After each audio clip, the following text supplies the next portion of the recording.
All right, so you've heard each of our panelists talk about their areas of expertise. The rest of the night is up to you and your questions. So the only thing is that I have to see your hand up, and I will try and be appropriate with that. You get to go first, but hang on just a second, okay? So I didn't give you guys instructions. So once somebody asks a question, anybody can answer it. All of you can answer it, but whoever takes the question first has to repeat it into the microphone very loudly. Okay, so everybody can hear it. All right, yes, sir, you kick us off. Yes, ma'am. I'm thinking about going vegetarian, and the stories that I keep reading about killer lettuce and the FDA with the government shutdown, not having inspectors for vegetables and things like that. My question to you, I guess, is should I be concerned about changing my diet at this time, or what do you think? That's a good question to start with. I think our health inspector ought to answer that one. Well, I am not a federal employee, so I can't speak to their inspections that are going on. So will you repeat the question? He wants to know if going vegetarian is a dangerous move because of all the recalls in the news. From what I know, the FDA and the CDC work backwards in those outbreaks. They recall all the lettuce when they figure out it is lettuce, and then they narrow it down to the farm that it came from. So that's why you have different messages coming out. At first, they want people to know this is dangerous, so they don't have any more cases, and then they narrow it down to where they came from, and then they investigate. So it's not all romaine even, it was just one farm. But they recall it so that we can stop the outbreak. And I think too with social media, you know, we hear everything, whether it's true or not. But if it's on the internet, Facebook, it's got to be true. Right? So, Talk more into the microphone, please. oh, I'm sorry. I said the recalls and foodborne illness outbreaks, we hear a lot more about them now because of social media. Facebook and everything. So, yeah, I don't think if you're going to vegetarian lifestyle, you're going to be eating a whole lot more than just that romaine lettuce. And so go for it. Go for it and do good. So just to kind of do you want to add to that? Okay. Go ahead. Well, I was just going to say, just as a quick follow-up, is produce any less safe overall than meats? Or are they about the same for different reasons? I don't think anyone can say for sure. It depends. That's the answer. It depends always. Meat obviously has its risk factors because, for instance, you buy any piece of chicken at the grocery store, it has Campylobacter on it, guaranteed. So unless you're using safe practices in your home and preventing cross-contamination, clearly that's going to be a higher risk than romaine, which is rarely contaminated with a pathogen. It seems like it this year, but it's actually pretty rare. So a raw meat product is more likely to have the pathogen because the way they slaughter meat, right? You have to get out all the intestines, and they do as much as they can there, but the risk is clearly much higher. With fresh produce, I mean, with the new Food Safety Modernization Act and the produce safety rule, there's a lot more regulations and inspections that are gonna happen, but you have instances where people wanna use green manure as fertilizer. This means, not cured in the field. And there's a big debate about this, because they're like, well, if we put it in the field and we harvest 60 to 90 days later, well, there's no risk, is there? But that's really hard to determine.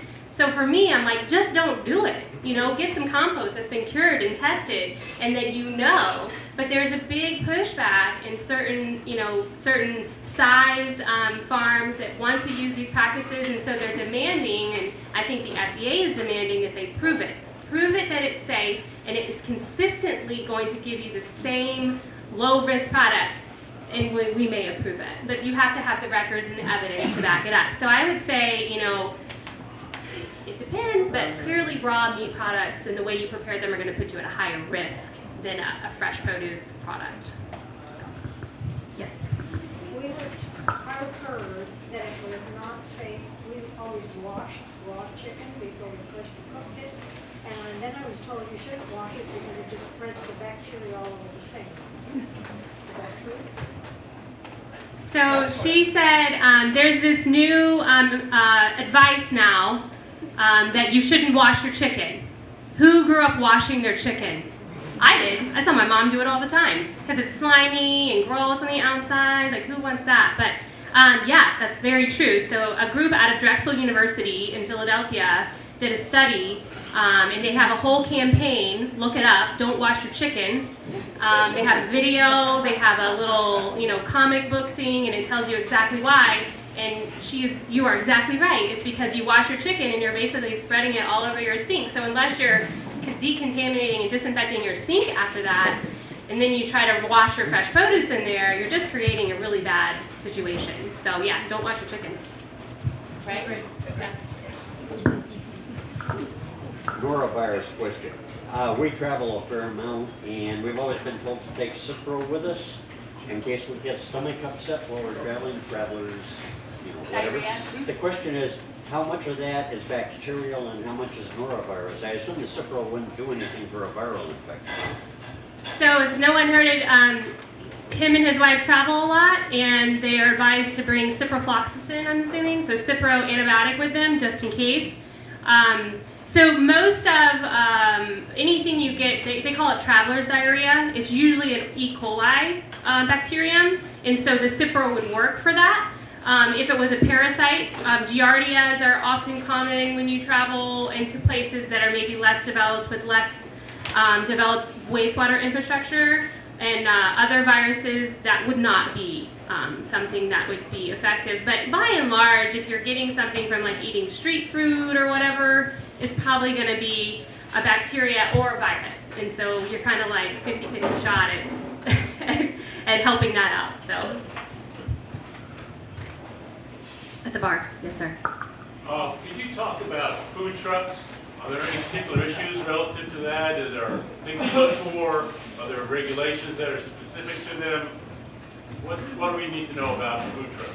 He asked if food trucks are any special regulations.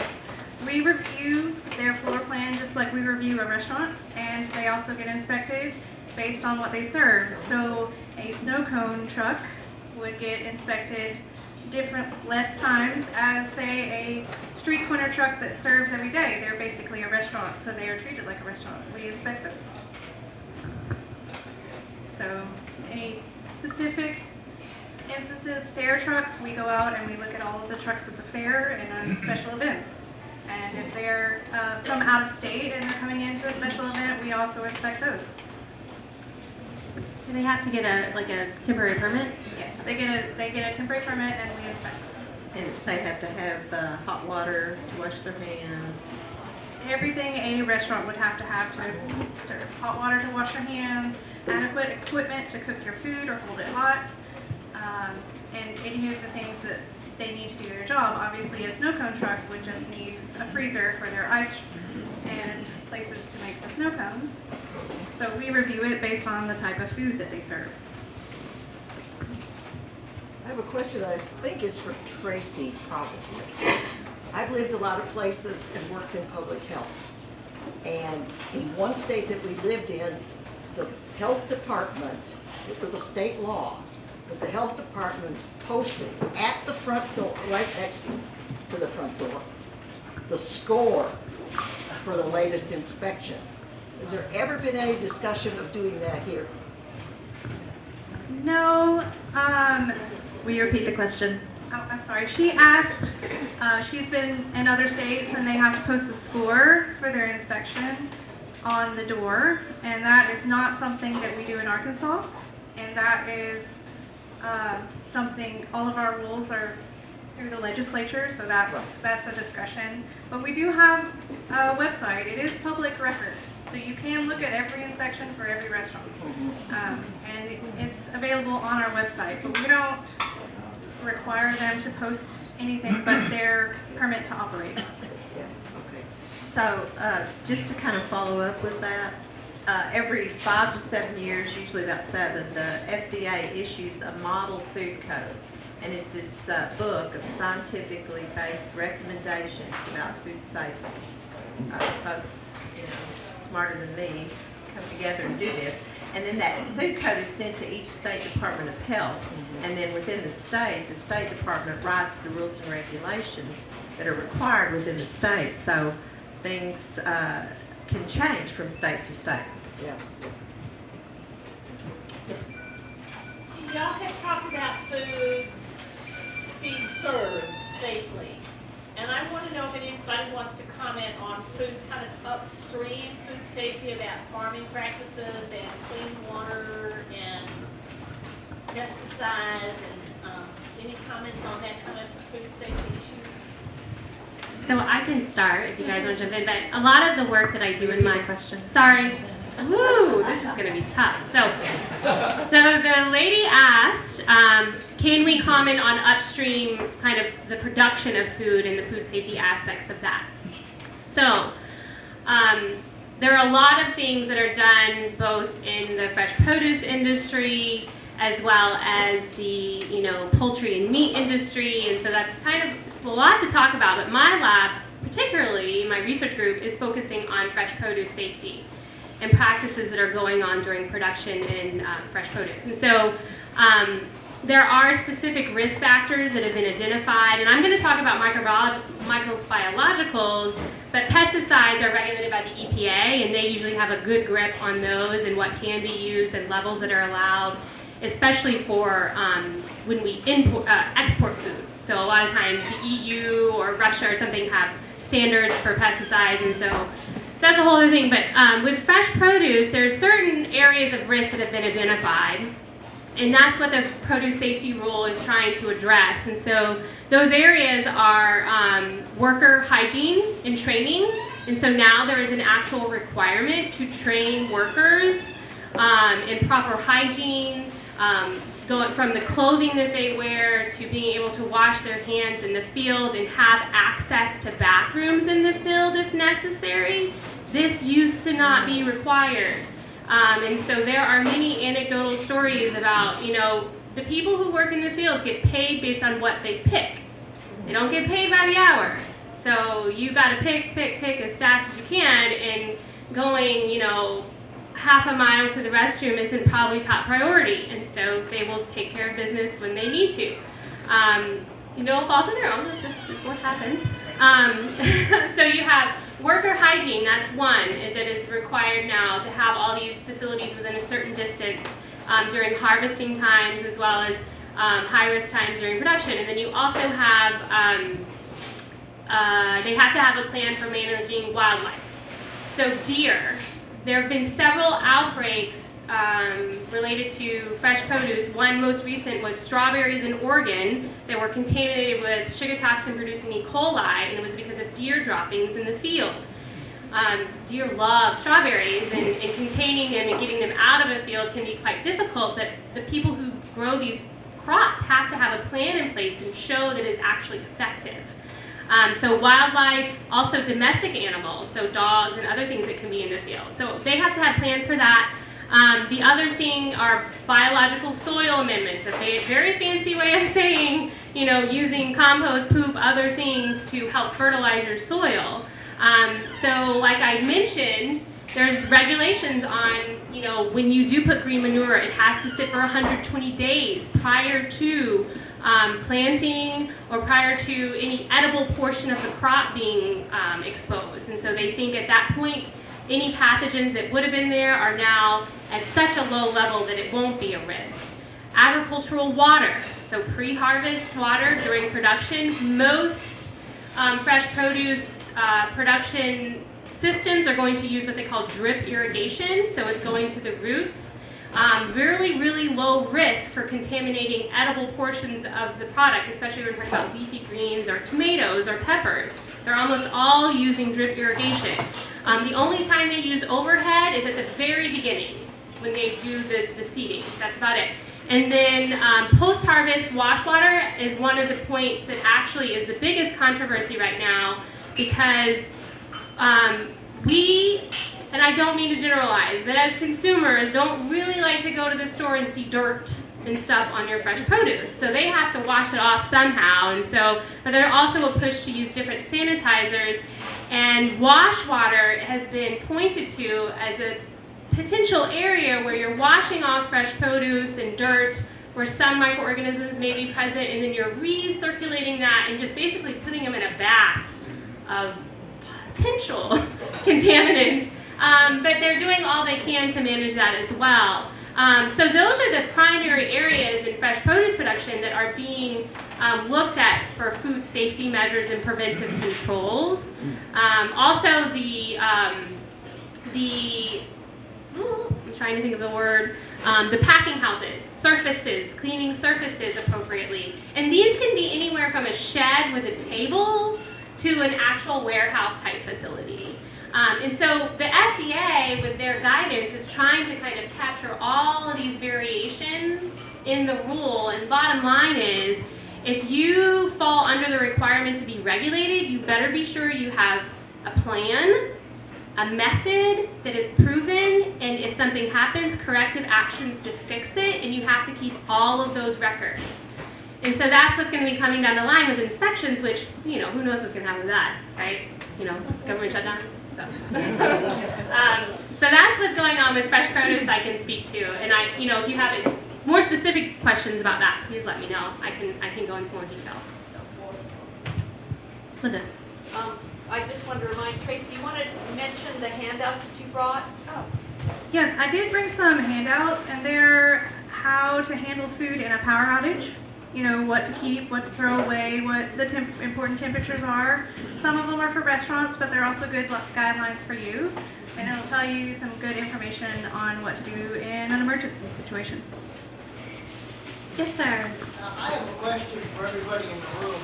I've had food poisoning 4 times in my life, which seems excessive to me.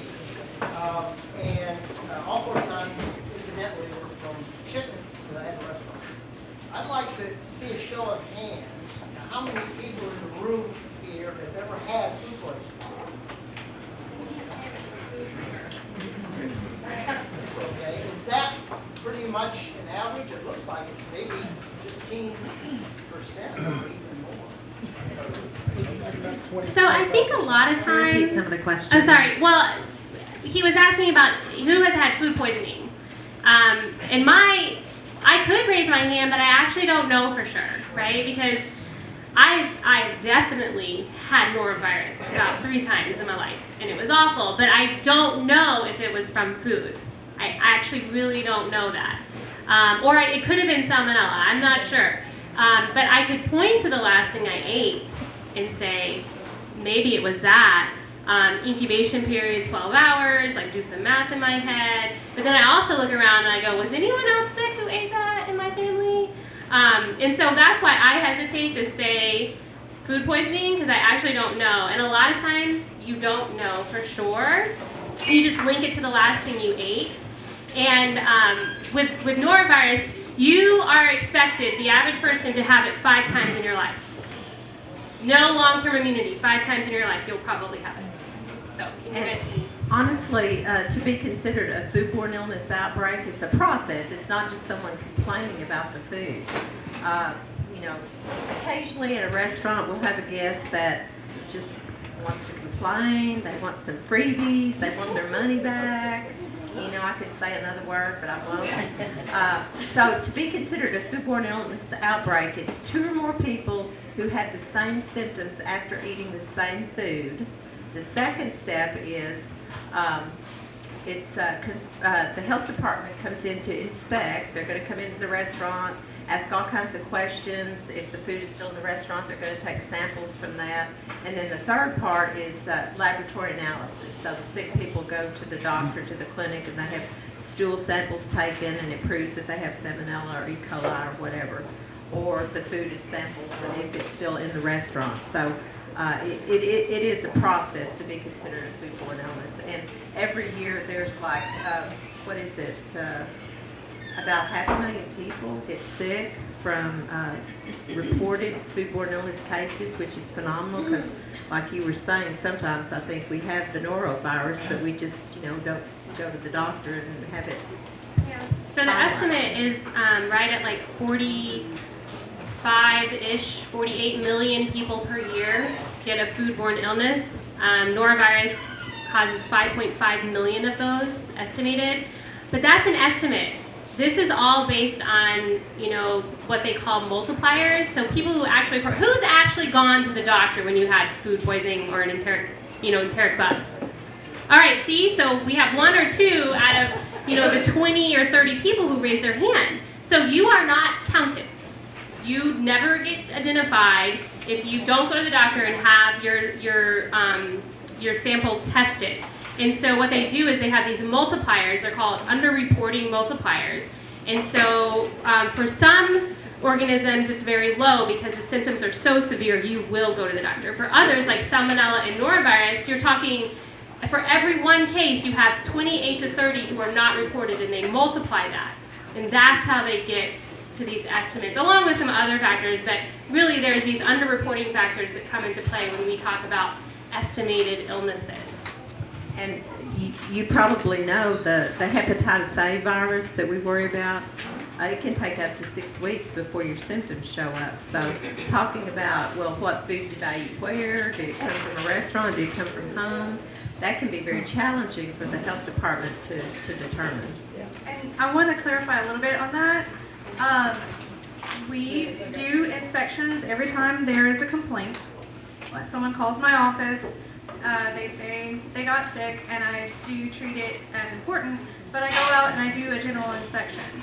Your trip to the doctor with a diagnosis goes through our nurse at the health department. She contacts you, she gets background, and she collects any other stories that other people may have. She makes those connections. And then another department, our epidemiology department, gets involved, and I am just the one going out taking samples for them, and that's an actual investigation. Versus you got sick, you don't really know what you have, or the doctor just told you you had food poisoning but they didn't test you, then I have to treat it like a complaint, and I take it seriously, but it's a whole different process. So we're at a restaurant, which I'm sure is perfectly clean. It has no germs whatsoever.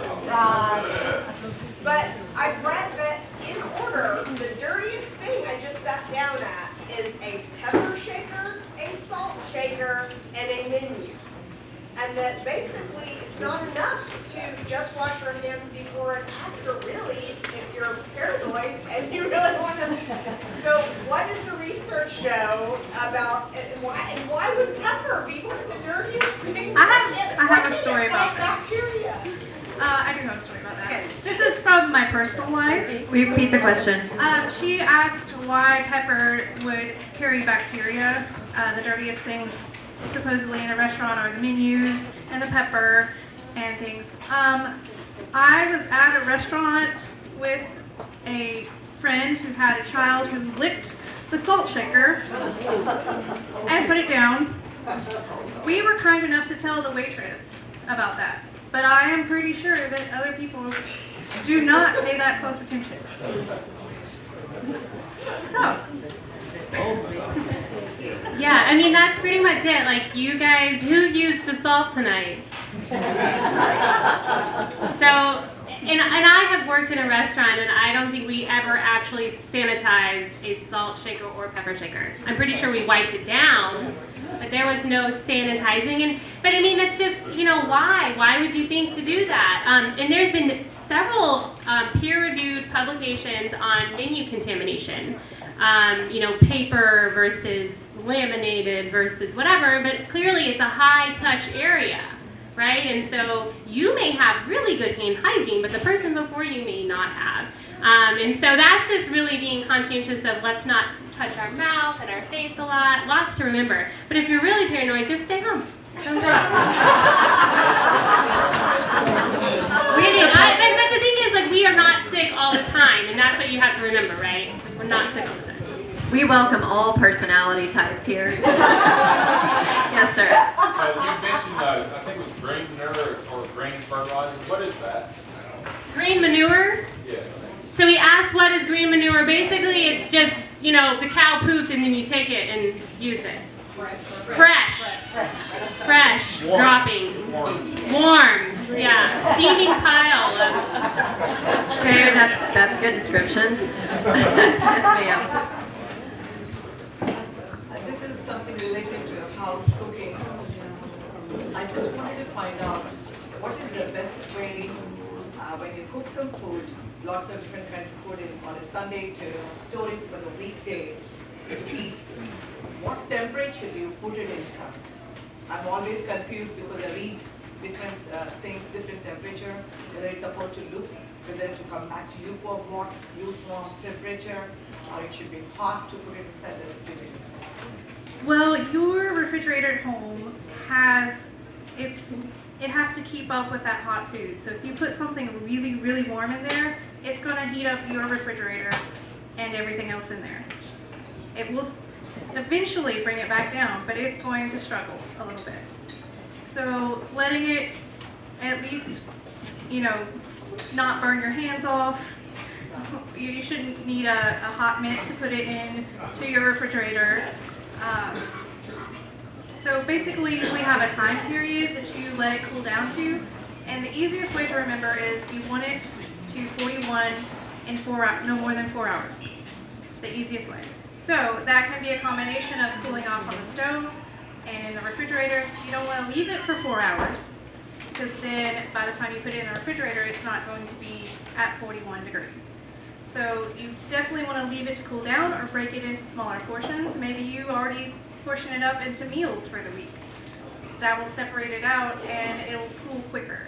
Smaller portions, and let it not be really warm in your refrigerator.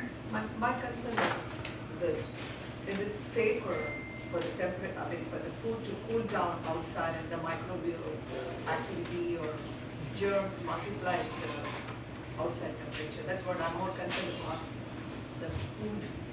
It's really how long your food is in the temperature danger zone. So between 135 degrees and 41 is the temperature danger zone. And the less time you spend in that area, the better. But you also don't want to bring your refrigerator temperatures up. So your goal is to get through that temperature danger zone as quickly as possible, because that's where bacteria grow. I have a story. Can I tell a quick story about temperature? So I dated a guy from Brazil for a while, and their family would basically cook food and then leave it out overnight to cool down, and then put it in the fridge, and then we'd eat it. And I, at that time, didn't know a lot about food safety. And now, my wedding reception, my in-laws, new in-laws, took the food, and they thought it was cold enough outside just to leave it in the car, and that would suffice for keeping it good. And I was like, this is creamy chicken. And I was like, no, I'm sorry. I mean, I think it was literally like 50 degrees or 55 or something. So one of my colleagues from Italy, she goes to Italy, not from Italy, her husband's from Italy, goes to Italy, and they put the food on the balcony to store when there's not enough room in the refrigerator. So lots of, I think lots of practices that are done, but Tracie's absolutely right, like you don't want it sitting out for too long, but as soon as it's, I think, capable of touching it and in small portions, put it in the refrigerator. Yeah, safest bet.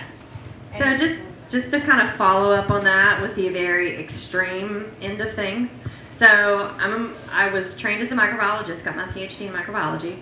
My dad was from the Great Depression.